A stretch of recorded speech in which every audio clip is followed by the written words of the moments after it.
নমস্কাৰ ছাত্ৰ ছাত্ৰীসকল আজি মই ক্লাছ 5ৰ ভগ্নাংশ আৰু দশমিক ভগ্নাংশৰ পাঠ নম্বৰ 7 পাঠটোৰ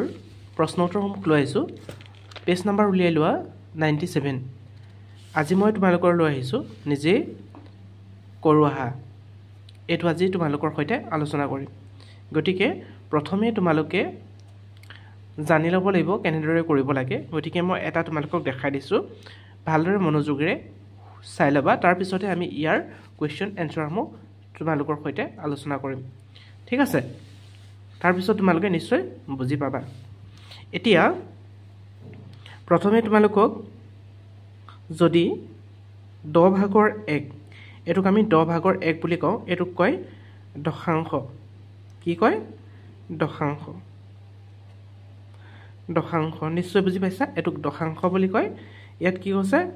10ত কেটা আছে এটা শূন্য গতিকে এটাৰ সংখ্যাৰ আগত দশমিক বহিব এতিয়া এটা সংখ্যা ওপৰটো এটা সংখ্যা আমি পালোৱে 1 গতিকে এটা সংখ্যাৰ আগত দশমিক বহিব গতিকে দশমিক 1 ইয়াৰ আগত শূন্য এটা বহাই দিলে হৈ গ'ল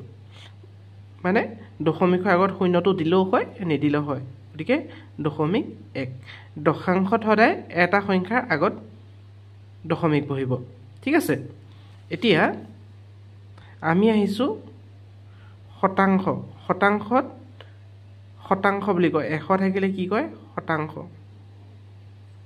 শতাংশ শতাংশত কেটা শূন্য আছে দুটা আছে গতিকে দুটা সংখ্যাৰ আগত দশমিক বহিব এটো এটা সংখ্যাৰ আগত দশমিক বহিছে ইয়াত এটা দুটা সংখ্যা হ'বলে এটা সংখ্যা কি আছে 1 আছে আৰু এটা সংখ্যা আমি ক'ত পাম গতিকে আগত এটা শূন্য দিব লাগিব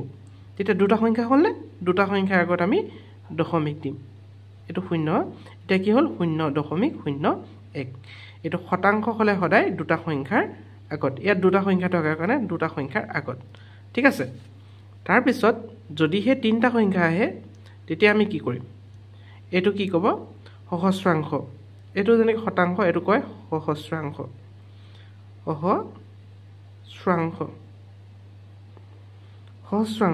সহস্ৰাংশত কি হয়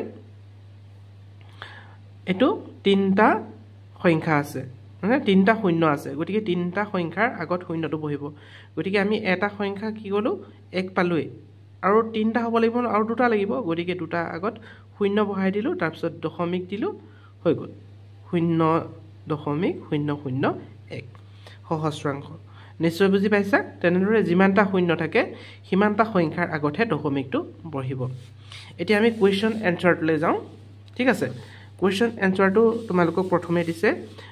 10 ভাগৰ 5 মানে এটো ইয়াত হৈছে 10 ভাগৰ 1 আছিল যেনে এটো ইয়াত কিছে দশাংশ এতিয়া দশাংশ দিছে প্ৰথমে তোমালোকক 1 এটো দিছে 10 ভাগৰ 5 এটো বুজি পাইছা না 10 ভাগৰ 5 হলে কি হ'ব এতিয়া হলে এটা শূন্য আছে গতিকে এটা সংখ্যাৰ আগত এটা সংখ্যা আমি 5 টো আছে এটা সংখ্যা হৈছে এটা সংখ্যাৰ আগত দশমিক দিলো দেখিছানে এটা শূন্য থকাৰ কাৰণে এটা সংখ্যাৰ আগত দিছো দশমিক এটা কি হ'ল 0.5 শূন্যটো তোমালোকে দিবও পাৰা নিদিবও পাৰা 0.5 এতিয়া আমি বি টোলৈ আহিছো বি নম্বৰটো কি দিছে 100 ভাগৰ 7 এতিয়া চোৱা 100 ভাগৰ 7 এটো কেনেধৰণে কৰিম ইয়াত আমি কেটা আছে দুটা শূন্য আছে গতিকে দুটা সংখ্যাৰ আগত আমি দশমিক দিব লাগিব দুটা সংখ্যা কি আছে এটা সংখ্যাহে দি থৈছে আমাক 7 আমি এটা সংখ্যা বাৰু পাই গলো 7 আৰু এটা সংখ্যা ক'ত পাম নাই গতিকে আমি শূন্য এটা দিম এতিয়া দুটা সংখ্যা হলে দুটা সংখ্যাৰ আগত আমি দশমিক দি দিলো এতিয়া সংখ্যাটো কি হ'ল 0.07 মই আগতে কৈছো শূন্যটো তোমালোকে দিব পাৰা নিদিব পাৰা 0.07 ঠিক আছে বি নম্বৰটো নিশ্চয় বুজি পালা এতিয়া সি নম্বৰ আহিলো সি নম্বৰ আহিছে তোমালোকৰ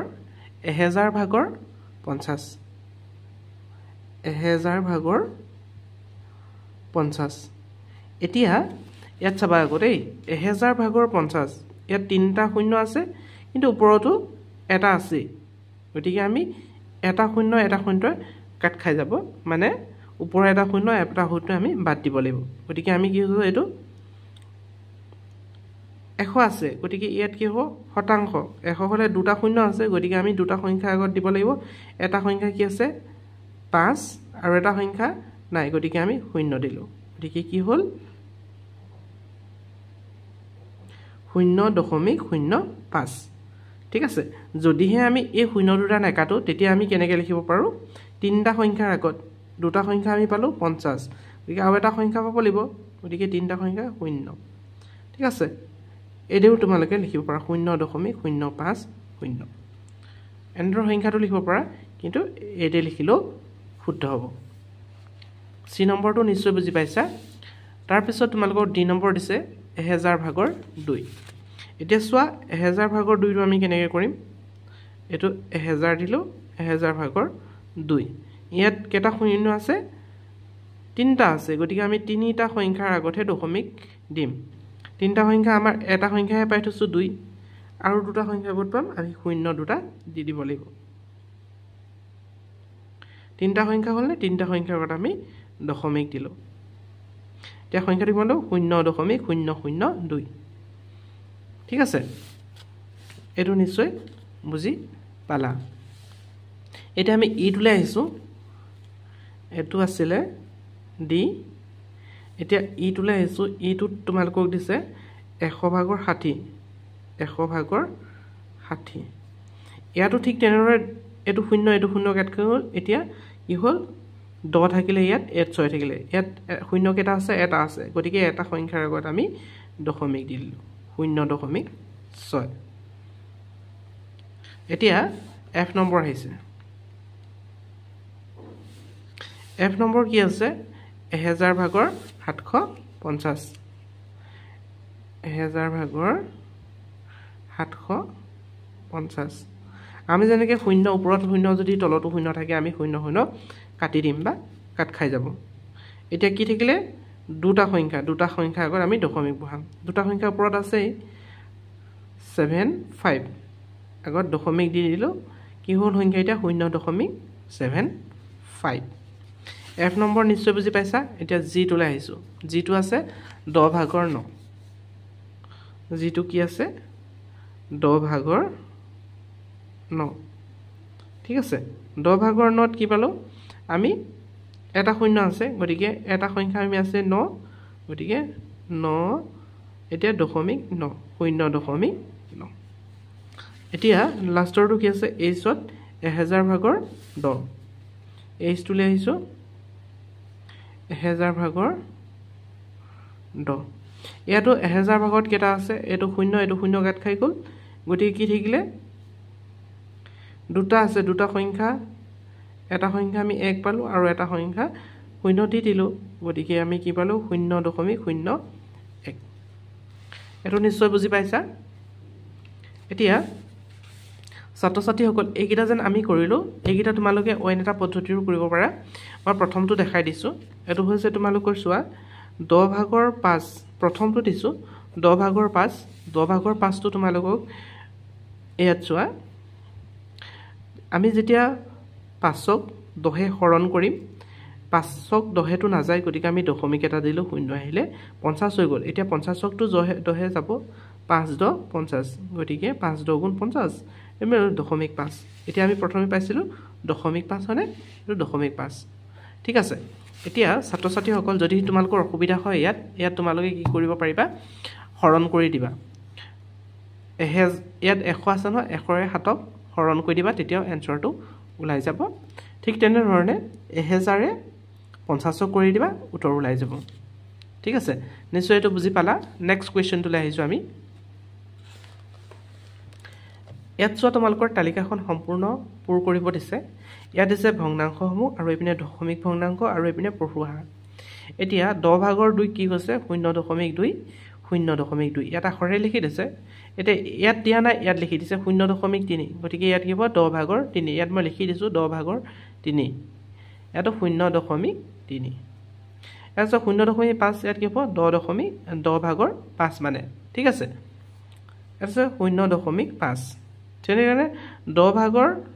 9 কিন্তু ইয়াত আছে 0.9 ইয়াত মই এটো লিখি দিছো 0.9 ইয়াত আছে 10 ভাগৰ 9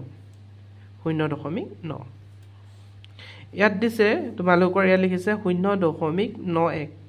ইয়াত লিখি দিছোঁ চোৱা 0.91 গতিকে ইয়াত কি হ'ব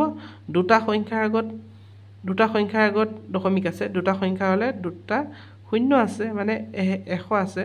আৰু ওপৰত কি আছে 91 ঠিক আছে নিশ্চয় বুজি পাইছা তাৰপিছত আছে 0.57 ইয়াত লিখি দিব লাগিব 0.57 মানে কি হ'ব 100 ভাগৰ কি হৈছে 54 ইয়াত আছে 0.05 0.05 মানে 100 ভাগৰ 5 এটো নিশ্চয় বুজি পাইছা এই তালিকাখন তোমালোকে কৰিব পাৰিবা মই ইয়াত দিছিলোঁ ধুনীয়াকৈ আৰু বুজি নোপোৱাটো কৈ দিছোঁ গতিকে তোমালোকে ভালদৰে বুজি ল'বা আৰু যদি বুজি পোৱা নাই মোৰ কমেণ্ট বক্সত কমেণ্ট কৰিবা লগতে নেক্সট ভিডিঅ'টো মই লৈ আহিম ক্লাছ 5ৰ পাঠ নম্বৰ 8 জোখমাখ দৈৰ্ঘ্য এই পাঠটোৰ